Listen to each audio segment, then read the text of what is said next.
ഒരാൾ യേശുവിനെ വിശ്വസിക്കുമ്പോൾ ദൈവം അവനെ പെർഫെക്റ്റ്ലി റൈച്ചസ് ആക്കി. ആ റൈച്ചസ്നെസ് കോൺഷ്യസ്നെസ് ഞാൻ നടക്കണം. നിങ്ങൾ നീതിയാണെങ്കിൽ നിങ്ങളുടെ ജീവിതത്തിൽ സാത്താൻ എന്തെങ്കിലും ചെയ്യുന്ന ഉടനെ നിങ്ങൾക്ക് സാത്താനോട് പറയാം, നിനക്ക് എൻ്റെ മേൽ ഒരു ക്ലെയിമും ഇല്ല, നിനക്ക് എൻ്റെ മേൽ എന്തില്ല, ഒരു ക്ലെയിമും ഇല്ല.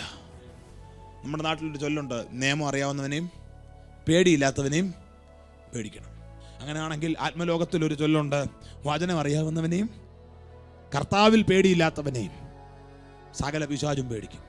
അതുകൊണ്ടാണ് പറഞ്ഞത് എതിർത്ത് നിൽക്കണം. ബൈബിൾ കാണാതറിയാനും പഠിക്കാനും പഠിപ്പിക്കാനും ഒക്കെ എളുപ്പമാണ്. പക്ഷെ ഇതിനകത്തെ വിസ്ഡത്തെ ഉപയോഗിച്ച് വാഴ്ച നടത്തണമെങ്കിൽ നീ ക്രിസ്തുവിൽ വളർന്നേ പറ്റുകയുള്ളൂ. പല്ല് നീട്ടി കണ്ണുരുട്ടി കൊമ്പൊക്കെ വെച്ച് പിശാച് നിന്റെ നേരെ വരുമ്പോൾ നീ പറയുക, ഓ പിശാചേ നീ എൻ്റെ കാൽ കീഴില്ല. ഹല്ലേലൂയ.